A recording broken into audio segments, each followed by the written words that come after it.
'cause you're all I need. This love ain't to see, so won't you stay with me? Alvin Bell, everybody. Awesome. Thank you, Alvin. Singing Stay With Me by Sam Smith. Ladies and gentlemen, welcome to Front Porch Chat with Randy and Friends, coming to you live from the beautiful Jazz Festival here in Pine Hills. Are we excited, Glenda? Totally excited. I didn't know where I was. Yeah. we're surrounded by amazing art from Three Masks. Absolutely. Before we get into the show, folks, we're going to do what we do every time. We're going to take a little peek into the mailbox, because Glenda and I get these emails. And sometimes we just like to answer what people have to say or have questions about what's going on in our community. So we're just going to get right into it. Are you ready? Boy, okay, I'm ready. Oh, exciting. The Florida State House walked out this week. What do you think about that, Glenda? Please, take your toys in the sandbox and go home. Keep in mind, each one of these folks makes about $29,500 a year for a part-time job. They might raise as much as $500,000, $250,000 a year for the campaigns that they're in. And they've walked out on basically $30 million potentially for the soccer stadium. So what are your thoughts about that? I say they should be fired. It doesn't work quite like that, does it? All of them should be fired. You know what, here's the thing. They're there for the people. It's not about them. It's not about them coming to a decision. It's ultimately who voted them into those positions. I agree. They literally should stay until they figure it out. You don't take your toys from the sandbox, pack them up, pout, and leave. I want to know who said it was okay to leave. I want to know that answer because too. I've talked to many of the State House reps so far that they were surprised that this came about. You know, the good news is that the transgender discrimination bill got cut on the House floor, but there were other things that potentially, you know, this was all spearheaded around the Medicare crisis. So I guess what my thoughts are is, you know, in 2016, we're going to see a lot of shakeup. I think Representative Linda Stewart, who was actually ousted by Representative Miller, who's in place, I think she'll come back into the race. I think we're going to see Joe Saunders back in the House 49. But where do we 49. go, I think that's what's going to happen. Now? I mean, what, everything just goes bye, and all that hard work for a year? No, they're going to come back to a special session, but the only thing they can deal with at that point is the budget. So we're not going to see some of these issues actually being dealt with, unfortunately. Sad. Question number 2. You know, the eyes. Bruce Jenner came out as trans. He's a woman. He's decided he is a woman. You know, on Friday night, I watched that. I know that I think the ratings in Orlando were quite high. I think they were quite high throughout the country, for the world, most likely. What are your thoughts about what he did, how he did it? Is it promotional? Is it real? I couldn't stop watching.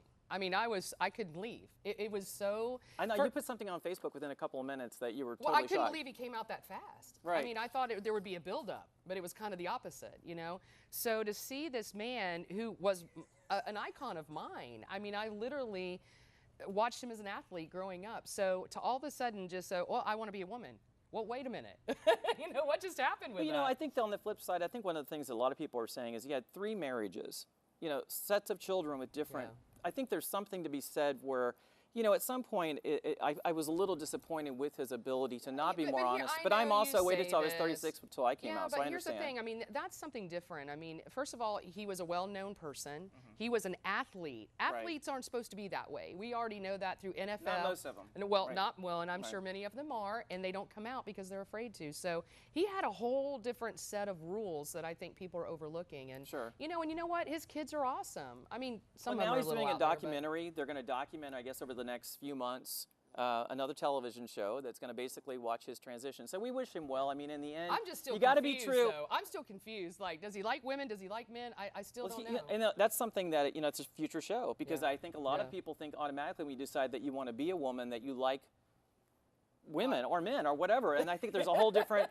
That's a whole that sexual orientation and sexual identity are 2 different issues. How that is so important to us, but honestly, behind closed doors, it's nobody's business. I mean, you know, I'm sorry, but that's just the way I feel about it. I want to give a shout out to the City of Orlando and Commissioner Regina Hill for creating Heroes Commons. You know, they're creating a space with 6 homes that are being built for veterans in our city right now. And it, you know, it kind of reminds me, I wish there were more things like that going on where veterans and folks that are homeless, et cetera, that are in challenges, that had the opportunity to have a home to come home to. And I think that's an awesome statement that she's doing with that. Look, you know, the veterans, I mean, we all know, you know, they go over and they give their lives for us and our freedoms. And, you know, it's really sad to watch how they come back into the civil life. And the way that they're treated. I mean, Absolutely, I it's agree just, with you. and you know what, honestly, I believe at the top of our government, they treat them just as poorly, and they need to start really treating these people with respect. They really So it's do. nice to see that they are actually doing something good for them. And the last question that we're going to have, and then we're going to be back with Nichelle Hastings, who was actually part of the process of creating Jazz in the Hills here in Orlando. We're going to talk about what all that means, and we're going to talk about how jazz music actually is influencing not only children but victims of stroke. So our last question, though, of course, we're going to deal with politics. You know, the division between Republicans and Democrats, libertarians, you're a libertarian, I'm a Democrat, Tea Party, et cetera, et cetera, et cetera, it's getting more and more obvious that people are really adhering to party lines. But one of the things I'm noticing is that the Republicans are gaining an edge right now. In 2008, 2012, when Barack Obama was running for president, we were still leading the charge in wanting a Democrat president. What do you think is going to happen in 2016? We saw that, of course, Jeb Bush is still hinting about getting involved and running for president. We've got other people out there. What's going to happen? I think we're going to have like 20 presidents to choose We're from. going to have a lot, but that's a good thing, actually. Probably that's a good thing. No, I mean, come on. The Democrats and the Republicans, quite frankly, in my opinion, no offense to anybody in this room, but, you know, it just seems like there's lines that are starting to come together. They don't Right. seem like they're that much different. I mean, there's issues, yes. There's some issues out there, but the way that they're dealing with super PAC corporations and you know, campaign funding. I mean, $1 billion or something. What was that about? Clinton? It's a lot of money. It's a lot of money. Come on. I mean, it's just about the money to get people elected. Yes. It's more. Yes, well, it then is. it needs to stop. No. All I right, don't when agree we with come it. back, we're going to actually have Nichelle and a few other folks up here. We're going to start the conversation about what is jazz music? How does it influence and change the lives of children and those that are surviving stroke? We'll be back in just a second on the front porch. Randy and friends. Hi, I'm Randy Ross.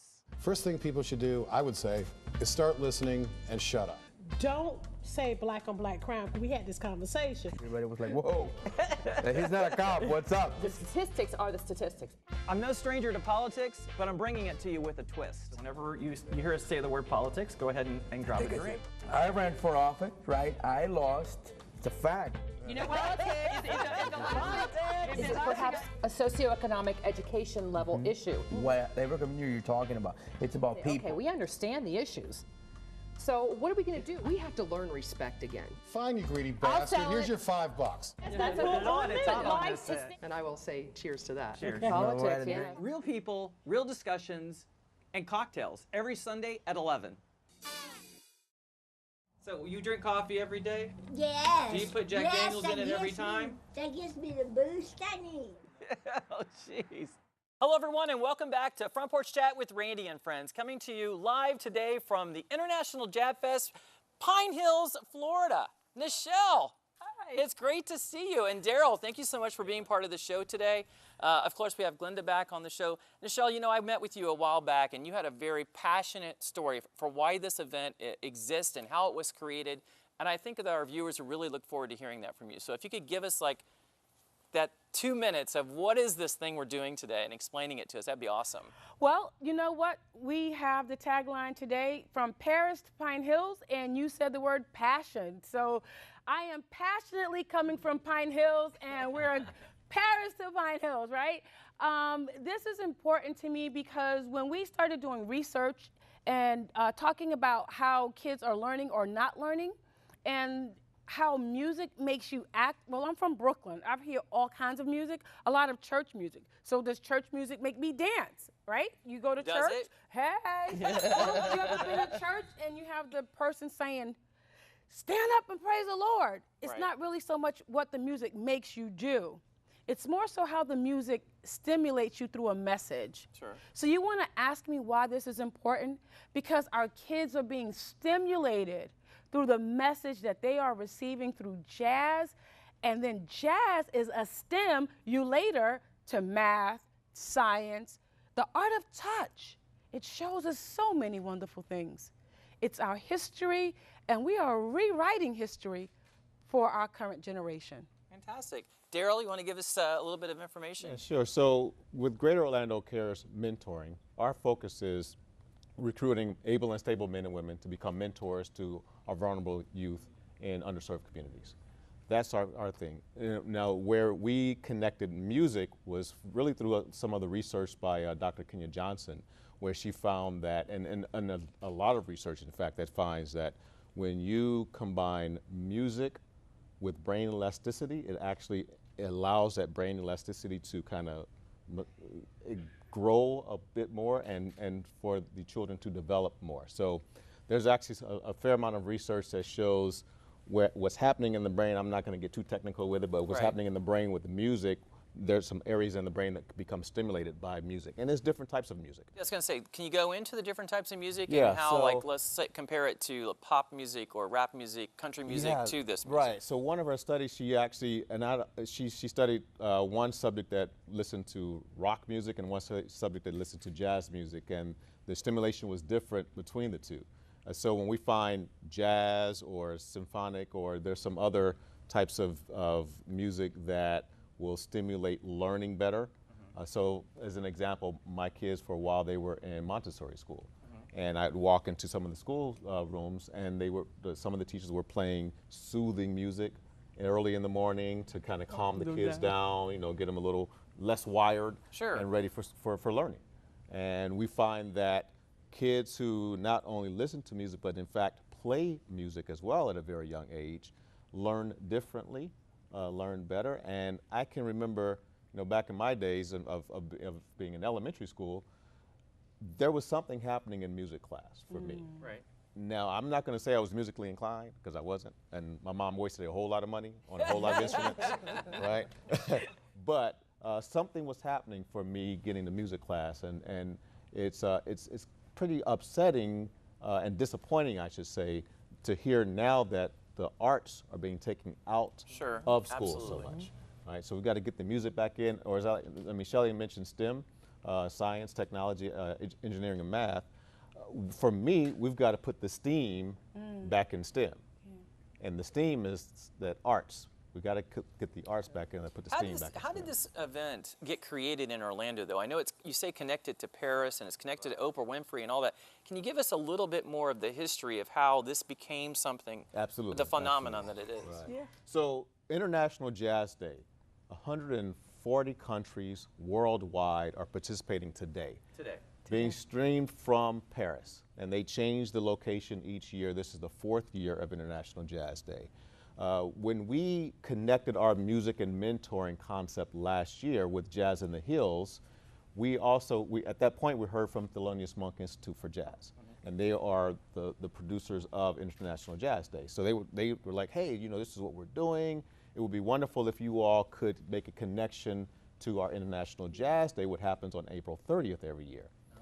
And we had planned in September Educational Jazz Day, which was going to be our all-day jazz and connecting with the kids and all of that. It got postponed from rain. The way we look at it now is the good creator was working his magic. Exactly. So we postponed it, and realized, well, April 30th is as good a day as any to bring back Educational Jazz Day and connect it to International Jazz Day. So it's Jazz in the Hills, Jazz Day, from Paris to Pine Hills. Nichelle, one of the things that you and I talked about when we had met previously was the difference between utilizing jazz music as a icon or familiarity point for folks in this particular community as related to rap music. Can you talk about that? Well, LL Cool J, and I always have to talk about the New Yorkers, right? So he just happens to be from there.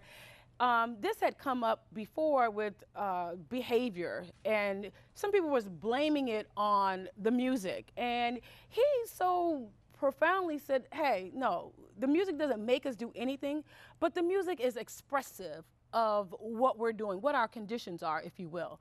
And so when you look on the website, we had one of our mentees, the sister of one of our volunteers, she was shot in the head. And someone said, well, that happens, and it's typical of where it happened because the music made them do it. And that's when we started going, really? Did the music make them shoot her? Right. Or was it just something that happened?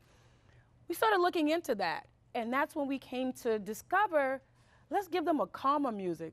We didn't even know it would get this big. We were going to do our own, grassroots testing. Let's give them a different music and see what happens. And then we learned that a lot of kids in this market, they don't even get music or any extracurricular because they're below a certain GPA. Our kids learn by music. The ancestors, the pioneers that represent this community, the larger demographics, they sung their way through. So we said, hey, let's look at this. And we were not even ready for what jazz is able to influence when it comes to learning.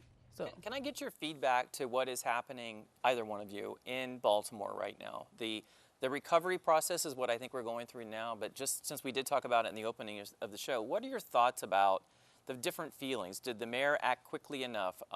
Do you feel like that we don't have enough compassion and understanding of those situations? If you don't mind, you know, because we're looking at a situation like this event is designed to bring continuity and compassion to the genre of jazz, and then we have situations like that occur. So do you have any feedback to what's happening up there? Let the Baltimoreans. It's interesting, Randy. So I'm from St. Louis, Missouri. Okay. I'm originally from Kinloch, Missouri, in fact, which is right next to Ferguson. I grew up. Oh, that's a whole. Yes. We're going to talk about that some more, but continue. I lived in Baltimore for 2 years as well. I lived in Cleveland. So there are 3 cities that have been recently hit with protest against the quick reactions and police brutality. The way I don't so much look at if the mayor has responded quick enough. What I look at is, has the city responded over decades of poverty, over decades. I know Baltimore. I mean, what The Wire showed was a significant thing happening in parts of Baltimore.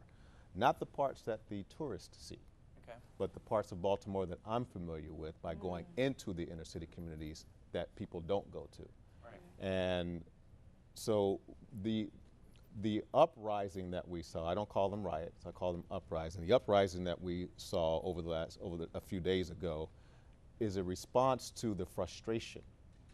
It's a response to the despair that people are feeling in an environment where they feel they have no other voice.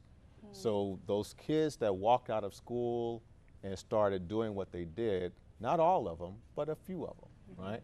It was their call out to say, hey, this is the only way you all are going to see us. The cameras are on us. This is the only way you all are going to see us. It's not the right way. We don't condone it, but I understand it. Do you think that, and because I posed that, as I said in the intro, I posed that question on Facebook, do you think that could happen here in Orange County and Orlando, Florida? Well, you know, I want to say that Darryl said something key. They're showing the parts that we don't see when the tourists go. So much like the artwork that's behind us, like the artwork that's out there with Wodu, with 3 Mask. They don't show this. We always see about the galleries and Winter Park, the different places. So you have to, at some point, give attention to the things that need the attention, that deserve it. I mean, these artists are no less than those that have the big marketing promotional folks. So we thought, not take this out of Pine Hills. We're here to showcase what's good about Pine Hills.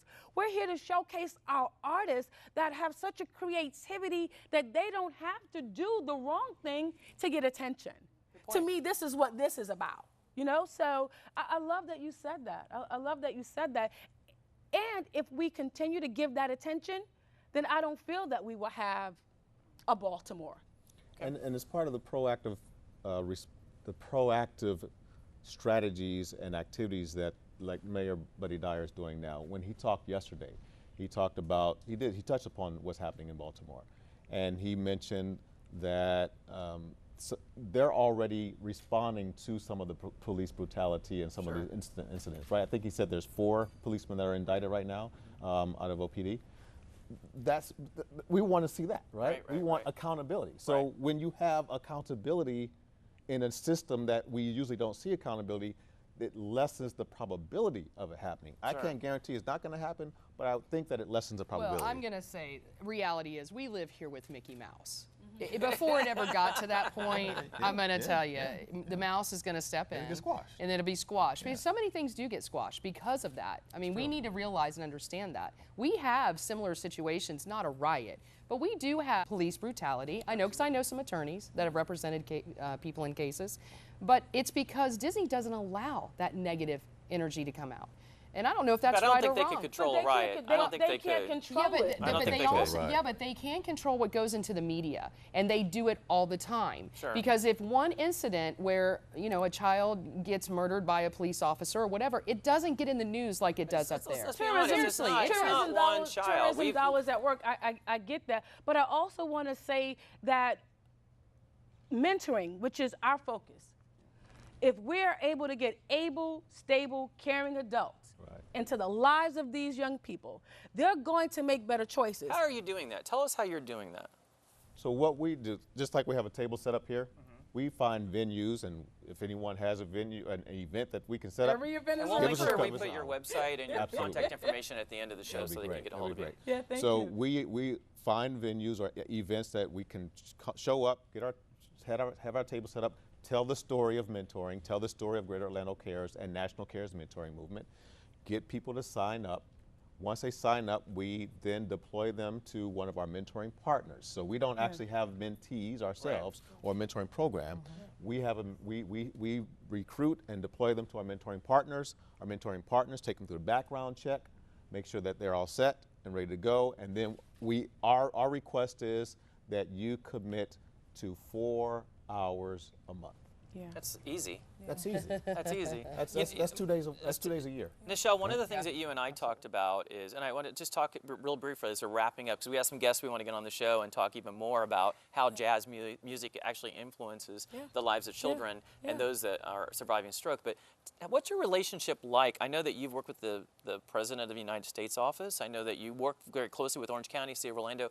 Explain to me how your organization connects with them and how we can help connect more. I mean, I think that it's easy to put a website up, but and suggest that you need mentors, et cetera. But what is it? Tell us a little bit more how that's working. Well, we love to say that Christ sent them out 2 by 2. So Daryl and I were 2 by 2. I'm relational. He's strategical and logistical. So I like to get my hands dirty as to what's happening. Then Daryl will come and get the data. I have been in situations where I didn't know what was going on. I'll text him. I said, these are the names on the program. I need this background information. He will get that information to me. So now I am there talking strategically and yet relational. So how is it our organization, National Cares Mentoring, our founder, Susan L. Taylor, she speaks in Washington so often. We help with some of the advisory on the mentoring with the Department of Health and Human Services, with the Attorney Generals. We have, with Dr. Randy Nelson out of Tallahassee, we have the most analytical data guru. He tells us, he gets us the information where the pockets are. So with that, you'll have every year the annual State of the Urban League, National Urban League. They're getting their numbers from the work that we're doing. So when we deploy those mentors to those organizations, they in turn tell us how they're working out and the statistic. We have one in the audience with Pops, which has been a long-time partner, how those kids are getting real life skills. They're being hired by police department, the mayor's office. We have New Image. Do you know they've not had one pregnant girl? They are going to Ivy League schools. They have not had any student in 10 years in jail. Those are numbers that we need to talk about. I agree. That's great. great. Yeah. Go ahead, right ahead. One real easy answer in response to what does mentoring do? And I ask this anytime I have an audience. Anyone in this room, if you would please raise your hand if you had someone that influenced you in making better decisions at any point of your life. Sure. That's a mentor. Wow. I've never been in a room where we didn't have at least 99% of the hands go up. Absolutely. Right? Absolutely. So we are real clear as we grow in our own development and success that someone has helped us. Absolutely. My high school band director. I can say that was one of there my you go. Coach for me. Yeah, I mean, we all had That's it. influences. Absolutely. That's it. I'd like to just give a quick plug to Mrs. Orange County, Dr. Tricia Travis, who I met her earlier. Beautiful. Yes. So let's just talk about mentoring. She is over at one of the learning development centers talking to the children now. Mrs. Orange County there with her tiara, giving out tiaras to the students that are learning jazz and having, that mission advance. that's a mentor. They're going to come back and go, we need somebody like Miss Travis in our life.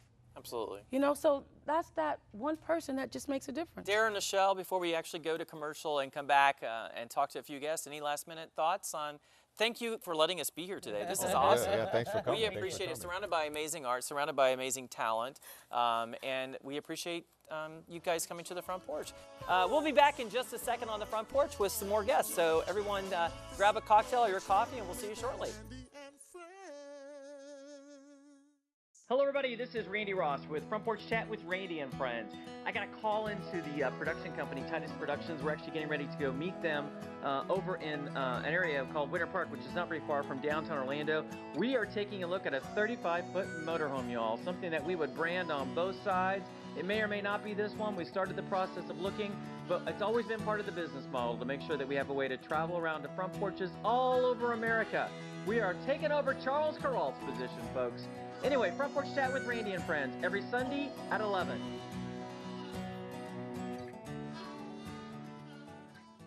Hello everybody and welcome back to Front Porch Chat with Randy and Friends. I have a whole new set of guests on the stage with me today. We're going to continue the conversation about not only just jazz in the hills, but jazz music, influencers of the community, things that actually change the lives of children and those also surviving stroke. So today I have with me Cicely Wilson. Some of you might recognize her. Go ahead, Cicely, and tell us a little bit about yourself. Well, first of all, it's Cecily. Cecily. See? That's what happens. It's Cecily, yes, and I'm a former, and I never say former, I shouldn't say former, veteran TV anchor and reporter and personality. Yes, you are. Currently, right now, I am the Director of Community Relations with the YMCA of Central Florida. So, oh, that's fantastic. Yeah, I didn't know that part. Absolutely. That's a great organization. It absolutely is a respectable organization. We have Pam Sane with us today. Does Pamela or Pam? What's better? Pam. Pam. I just actually saw Pam at an event the other day. She's everywhere in Orange County lately. Yes. Pam, tell us a little bit about yourself. I was married to Gary Sane, who passed away 3 years ago. He's president of Visit Orlando. And we have two children, Vanessa and Olivia, and I'm also on the board of the Cancer Institute for Florida Hospital, which I saw you the other day. I do an event every year to raise awareness for esophageal cancer, which I lost my father to. And do other work in the community with the American Heart Association, Boys and Girls Club, and we're in the process of writing a book right now. So. That's, you know, I had the pleasure of meeting your husband. I think I mentioned that to you. What an amazing man. Thank you. Great part of Orlando history, and so we miss him, but yes, it's nice that you're continuing his legacy. Trying to continue some of the things that he did and trying to stay active, so. Fantastic. Thank you. Zita, I'm not even going to say your name because I'm going to let you say it for me. Okay, so it's Zita Steglich Okay. Ross. Ross, I can say the last part. Yeah, That part is easy. That's right. Well, I'm actually a transplant to Orlando. I've been living here for a little over 16 years. I'm the mother of 3 children. I actually worked very closely with Pam's husband, Gary Sane. I worked for Visit Orlando for well over 16 years. Wow. And recently left. I now have my own firm, marketing firm, Steglich Ross Business Solutions. Fantastic. And it's been fantastic. It's a great experience. Tell us about each of you, your role not only in this this Jazz in the Hills, understanding how jazz music is an influencer, but how did you become part of this process, and why are you part of it? Well, I think for me, jazz has been a part of my life. My mother danced as a dancer for years, and jazz was always played in our home, so I love jazz. Now, as it relates to this organization, when it comes to Shelley and Daryl, when they ask, you just say yes. You just say yes. Yes. You just say yes, and what it's a worthy organization to be a part of. So anytime where we can get involved and really promote the arts, which is great, and then also promote mentoring, it's a powerful moment. Fantastic. Same thing. Shelley asked me, so. You just said yes. Yeah, I just said yes. I do what I'm told. So, and mentoring is a huge thing in our world. You know, when Gary passed away, I started the Gary Sane movement to inspire with Boys and Girls Club. So mentoring is huge in a child's life. Music and the arts were very important to our kids. Our one daughter had some learning disabilities, and we just felt that the everyday school rigor that she went through. You know, you want your kids to feel successful. So we had one that was an artist and one that was a musician. And it was something we could share in our family too. And it's very therapeutic. And after Gary died, our youngest really dove into her music and wrote several songs, which really kind of helped her in the healing process. And I think it's a great way for kids to see accomplishment. You know, not everyone learns academically the same way. So we find that kids that are artistic, they use a different part of their brain, and they're very more talented sometimes than maybe the kid that can ace a test, you know. Absolutely. So I grew up with music in my household. My father played classical guitar, and my sisters both played piano. And I not many people know this, but I actually played the accordion. So don't tell anyone. I've never met anyone that played the accordion. Yeah, the secret is out. Yes. So I grew up with music, and I actually have known Shelley for, I would say, about 7 or so years. She has been active in the community for many years. We were on the board together of the Urban League of Central Florida, and we managed a number of events and activities together. So it was wonderful working with her. And I watched her develop this event and spearhead some of the fundraising activities. And when I saw this, I just decided, let me see how I can lend my support. And she asked me to speak, and here I am. I ask you all, as we watched what happened in Baltimore, and we spearhead that, we even drive that back to Ferguson and everything that's happening. You know, for me personally, I've watched more diverse, actually negative racism in my lifetime. I'm going to be 50. I know I don't look it. You know, I just don't, whatever. But the reality is, I've watched it more in the last 2 years of my life than I think I've ever seen it. And I question, you know, one, I think social media helps drive that home, and I would have I think Glenda Chauncey, if she was on the stage right now, she would suggest the media is doing that, and I'll look for your viewpoint on that. But what are your thoughts about what happened in Baltimore, and could that happen here? And more importantly, why is that happening right now, and how do we make it better, and can we? Okay, so I will chime in there. Yeah, I think the media plays a major part in that. It actually drives the opinion, I believe, on the audience and the demographics that we're looking at. So it's interesting that you can see how, with everything that has happened with Baltimore, the focus at first was on Willie Gray. On the person, the victim. Mr. Gray. Mr. Gray. Yeah. And now it's shifted to the rioting, to the looting, and to those who are creating the drama in that community. And it's taken the focus off of where the focus needs to be. Sure. And quite frankly, it's just simply because the media is glamorizing, if you will, what's happening right there. So the media plays a major part in transforming the opinion of others. And I think social media drives it. You know, when I was a kid, I'll be 58 in August, so I grew up in Kansas City, so from the Midwest, and I was just saying to Zita earlier, I remember growing up and not understanding, we moved to Chicago, and I didn't understand why there were these different ethnic areas. I mean, I didn't grow up like that. We weren't taught like that in our family. So, you know, you grow up, and not until we moved to the South did I really see a lot of that negativity going on. It was never taught in our household. So it's kind of hard to understand that. I think as a parent, it's very sad because no one wants to see anyone's child go through anything. There's a lot of sad things that happen. You know, unfortunately, one bad instance gets more press than we hear more about the bad than we do about the good. We don't celebrate good stories of people that are out there doing good things, and it doesn't sell. No, it doesn't sell. Doesn't sell. It doesn't sell. So Zita, tell us, do you think that if different music influences, back to the event we're at, I mean, we're at a International Jazz Day, if the influences of music were different, would we be seeing different results on the streets than we're seeing right now? Because obviously a lot of people will tell you that music has a great influence on what's happening. Whether it's even video games. I could just keep going through the laundry list of things. Do you think we'd be seeing the same types of results? I mean, It is interesting. Yeah, I do think we would see different results. I can just base it on my personal experience. A few years ago, I had an incident, what they call a subarachnoid hemorrhage, which is a brain hemorrhage, a bleeding. You did. You personally did. I personally did. A bleeding stroke is what it's called. So you had a stroke. I did. Okay.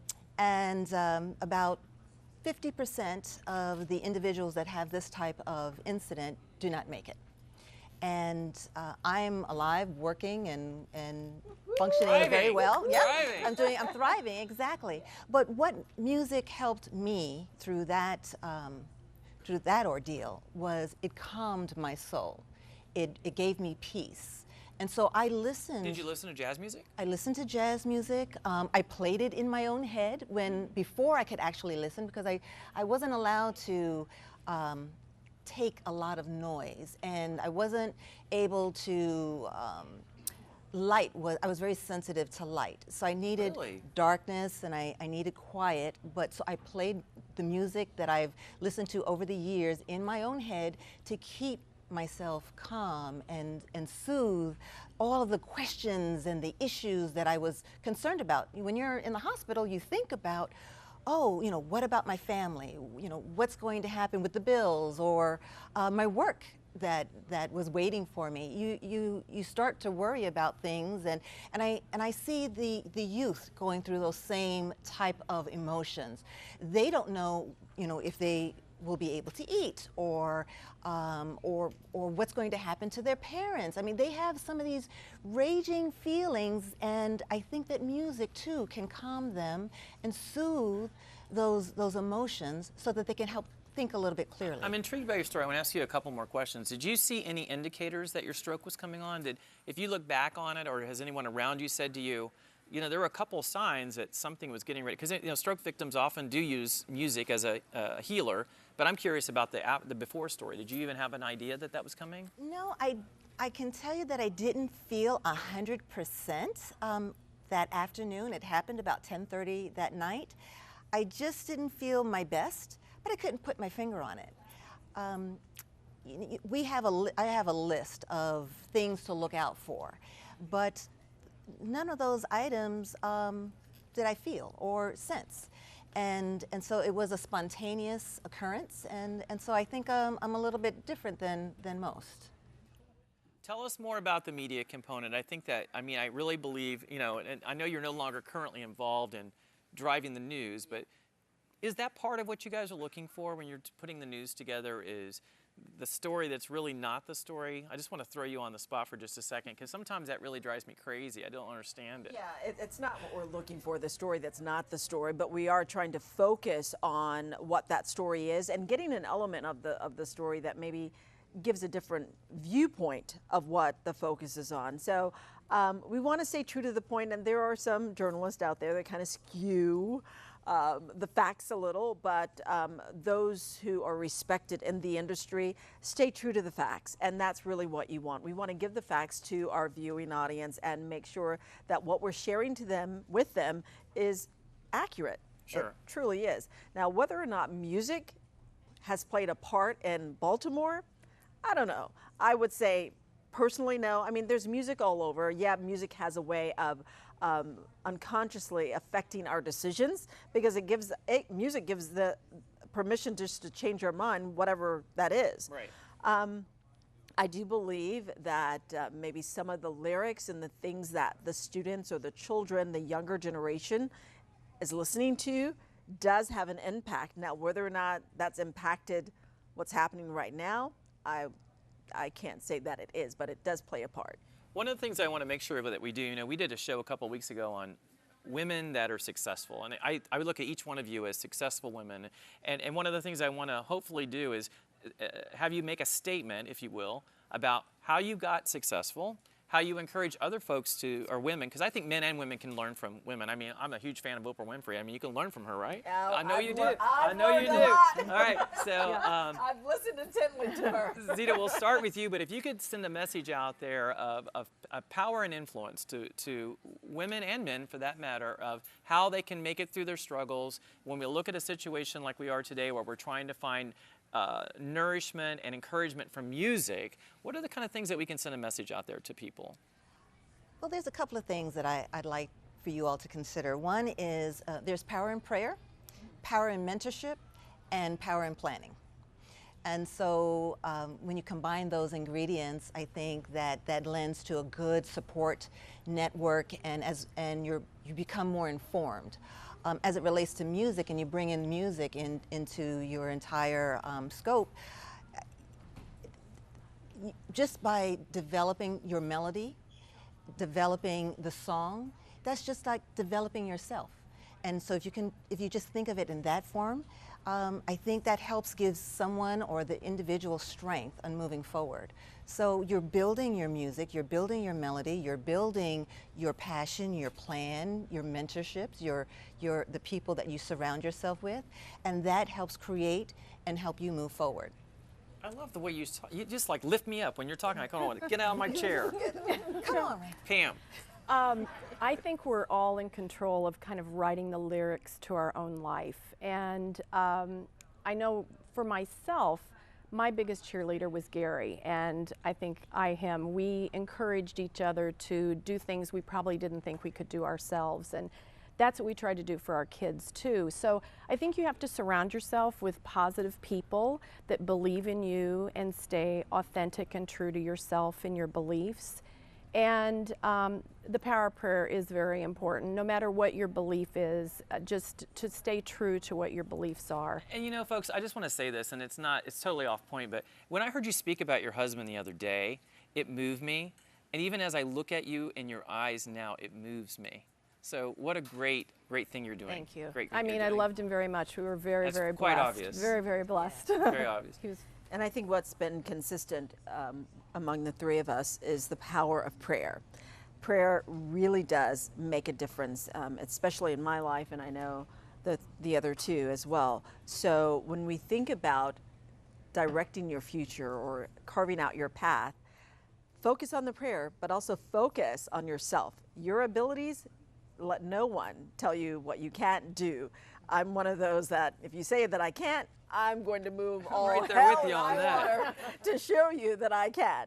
So you've just got to have that tenacity, that belief, and that strength, and to continue yourself to move forward. And prayer really does change things. Well, ladies, thank you so much. Everybody give the ladies a big round of applause for being here today. Thank you so much. And we'll be right back with some more here on the front porch. Thank you, everyone. Goodbye.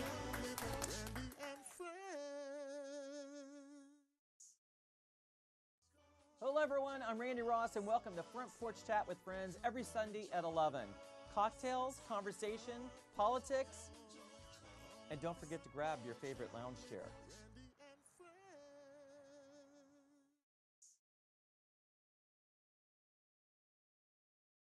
Hello, everybody, and welcome back to Front Porch Chat with Randy and Friends. You know, as we're wrapping up our show today here at the International Jazz Festival here in Pine Hills, Florida, one of the things that's come to my attention recently is the huge awareness, or the outbreak, if you will, regarding Lyme disease. And so Angie Walsh is here today, and she's going to talk a little bit about what is Lyme disease. You know, I've heard it all my life, I got to be honest with you, but I didn't know what it was. And then when I started associating it with ticks and all that kind of stuff, it almost sounds like a dirty disease. So if you can kind of tell us, and I know Mara's on his stage with us now. She knows exactly what those dirty diseases are all about. No, I'm just kidding. Just kidding with Mara. It's all lies in the sea. No, Angie, seriously, in all seriousness, tell us a little bit about Lyme disease. Tell us what it is, how does it happen, and why is it on the rise, or at least why is the awareness on the rise? It's on the rise because it's becoming more and more, I guess, diagnosed or misdiagnosed. And you have Lyme disease, correct? I have Lyme disease. I was misdiagnosed for 16 years. I thought that I had lupus or fibromyalgia. And I was diagnosed in 2013, December 2013. And I am CDC positive with it. The problem with it is that there's one test for Lyme disease, and there's over 300 strains for it. You got it on a camping trip, as you recall, correct? We think. We think.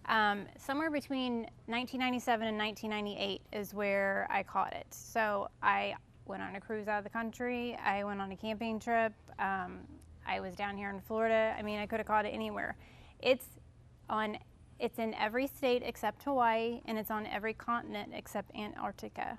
So it is a global epidemic. What are the symptoms? How does someone even think they might have Lyme disease? The problem with it is that normally you will get a bullseye rash with it, but not everyone gets the bullseye rash. I didn't get the bullseye rash. You will have flu-like symptoms. You'll have joint pain. You'll have a fever. You'll feel like you'll have a sore throat. You have swollen lymph nodes. So you kind of feel like you have the flu, but it's like the worst flu you've ever had. The symptoms will wax and wane. So if you don't go to the doctor, you may think that you're better, but if you don't find a tick on you, and sometimes ticks are the size of a poppy seed, if you don't find it, then you know you're in trouble. So you went to the doctor for a number of years, because I have a number of relatives and friends who suffer from lethargic behaviors. They think they have other things like you've mentioned.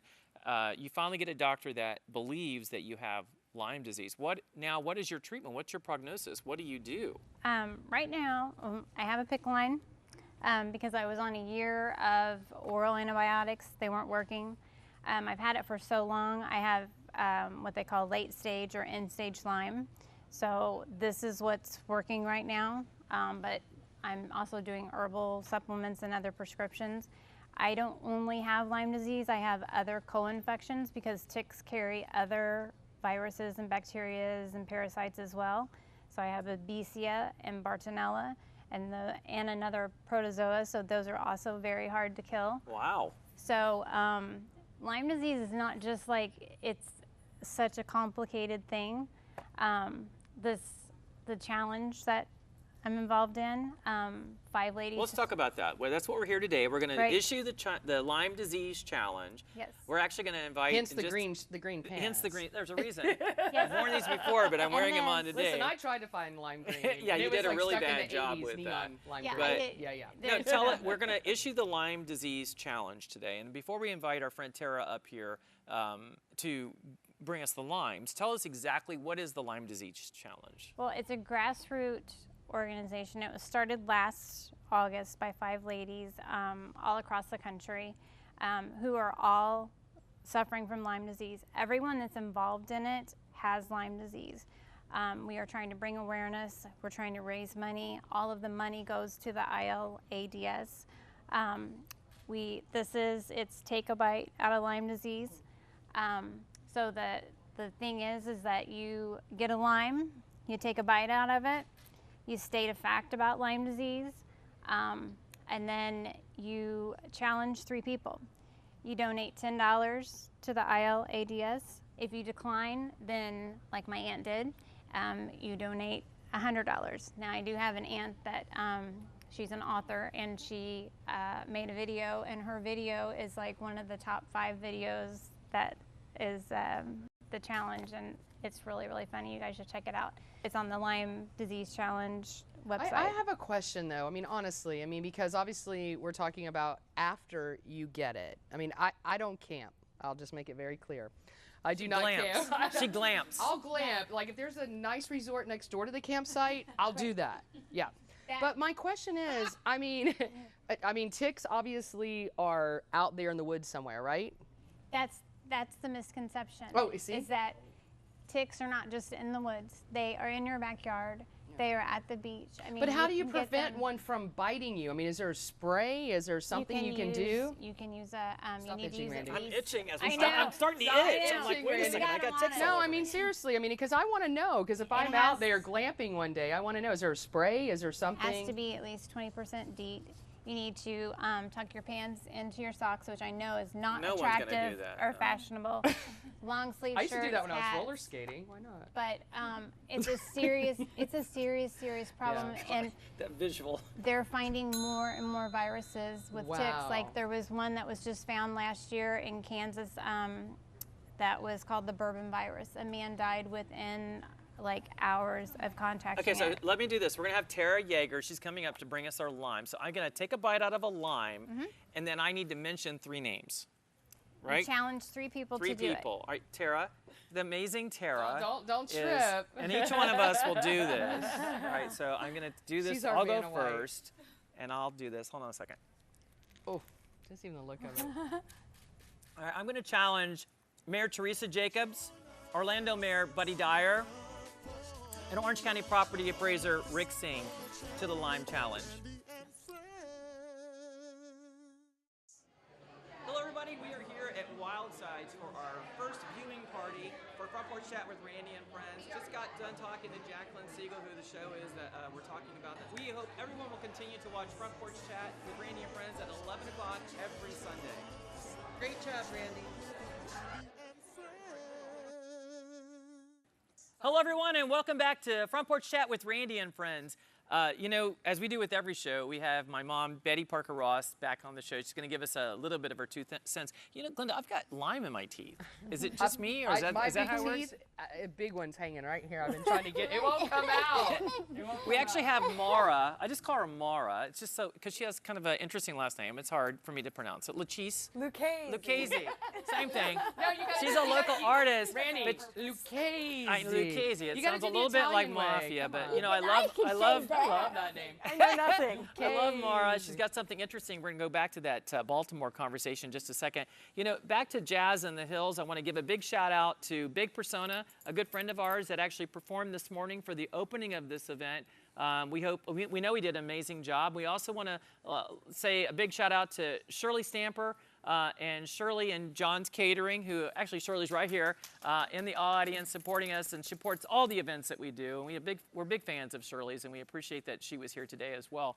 You know, right before we took a break, you talked to me a little bit about, somebody said something earlier about the Baltimore situation, because you know that's in the pulse of us, what's happening right now. Can you explore that conversation with us a little bit? There was a reverend that spoke this morning. I wish I could remember his name, but it was the first time I heard his name. And he made a point that just really hit home, and I'll take with me for the rest of the week. And it was that crisis is preceded by great need. And so while people are getting on social media and they're judging people because, people are behaving like animals, they got to understand we're not talking about people who have been living a nice, smooth sailing life. These are people who have been enduring great need for a long period of time. And the fact that they're acting out means they are actually taking their voice back. And that's what acting out really is. Now, there are appropriate ways to do it and inappropriate ways to do it. There are effective ways to do it and ineffective ways to do it. So the mentoring program that the guests were talking about earlier is about making good choices, and having a mentor helps you make good choices. So the more that we mentor and help and have compassion, and I hope that, going into 2016 even, that we consider this time forward, the next 12 months, to be a time of great compassion among people. That instead of judging and saying that people are bad, say they have need, how can we help them meet their needs? I love that. I do love that. I think point. the issue, though, with social media, unfortunately, is that, even a year ago, if you look at social media, we were very positive, posting cute little pictures and family. And, when I log in, and I log in all the time, all I see is negative. It's pictures and videos and, bruised eyes and, police doing this. And if you're a person that continually takes this in and you don't know how to block those feelings out, you know what I'm saying? Yeah, but ironically, when a mom does it to her son, we're all celebrating. When other people do it to each other, we're like, wait a second, you're not supposed to be doing that. But you know what? I don't agree with you on that, Randy, because I'm going to tell you something. That's a mom. If my son, I'm going to tell you right now, my son. My mom, one time in my entire life, I had a perm back in the 19 blah, blah, blah, blah, blah. And Betty wrapped her, I ate all of her cheesecake. She came home from work one day, I ate all of her cheesecake. She wrapped her finger around my hair. I thought she was going to pull my hair out. Well, that's child abuse. I was ready to call the state of Indiana. Betty, you should have spanked him. No, but you know what? There has to be a presence of discipline to where you don't feel that you're not doing the wrong thing. I mean, I look at my son and that's it. I don't have to, I've never ever had to hit my son, thank you. I look at him and that's all it takes. That's it. The look. The look. Betty, what did you think about today's show as related to, you grew up in a different time. Was jazz music part, you grew up, I think, 85-43. You're born in 43. What role did jazz music play in your life? And do you remember it, or do you remember more of the rock and roll phase and all those kind of things? How did music play? I was more country. Oh, she was country. Country wasn't cool. Now, what did you think, though, about what you heard today as related to, in general, music is an influencer? Yes, I think it influences me because I love to dance. I don't get to dance as much anymore because I have rheumatoid arthritis. You're kidding. No. But I don't still, believe you. No. Yeah, I still like to move. I've you seen know. you move. you do, I've Betty. seen you move, I Miss was Betty. over there when he was saying earlier. I thought that music was great. When Alvin was singing? I You like like it. Alvin? Oh, I love it. Yeah. Yeah. Oh, you have to get a picture with Alvin, Betty. Yeah, they missed it. They always miss everything that they should catch that I do. But you know what? There is some truth to like music changing your mood. For an example, my do you gosh, guys yes. remember the song "Because I'm Happy"? Exactly. Right? How can we forget it? This was just last year, Glenda. But I mean, you hear a song like that, and you could be in the worst mood, and all of a sudden You and cannot you're be in a going bad like mood this. when you hear that song. Exactly. You know what I mean? So music, I think, does play a part Yes. in your lives. I mean, I can sit here and think of my lowest times in, Well, I in a like it. song that I remember that brought me to tears. Or I mean, I love jazz. Don't get me wrong. I'm not like a big fan of jazz, but I love the music. It's very soothing. But you know what I think about jazz music? When I think about jazz music, I think it has a soul. Yeah. Oh, It yeah. it's different than any music that we know. It has I think country music has a soul too. Thank you so much to Jazz in the Hills for letting us do our first live show. We've actually had an audience today. They're actually people. That was They're actually people. Can you believe it? I couldn't I know, believe it's it. awesome. I think we but might do before this we more wrap often. up the show, we're going to wrap it up as we opened with music. We're going to close with music, and we have Craig Crawford, who is going to be coming on in just a second to do a jazz performance, a soulful and jazz performance for us with his saxophone. So we'll be back in just a second, and this will be how we close our show today. So everybody, we'll be right back in just a second on the front porch. Jazz hands. Jazz hands. Randy and friends.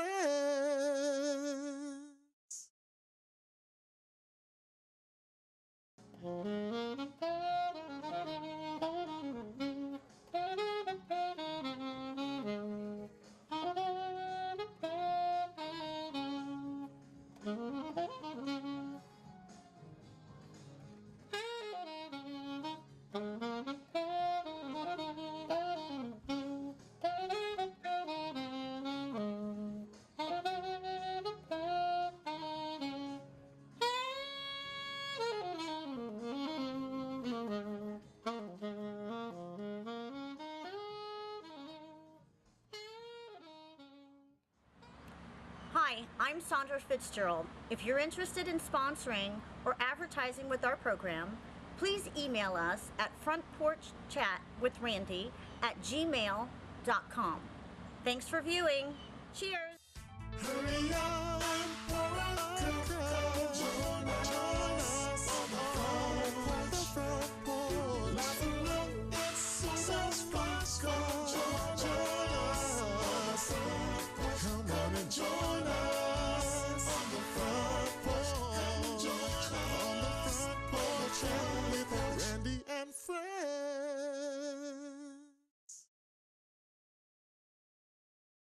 You know, when I was a kid, we used to actually sit on the front porch. That was our social media of the day. We would sit there and talk to neighbors that would pass by, or, you know, the phone might ring. It was one of the kind you still used to have to dial. Today, I still have conversations on the front porch. Now we have our iPhones and our iPads, and often you'll see us drinking a Merlot or a Chardonnay. Whatever it's going to take to keep that conversation going.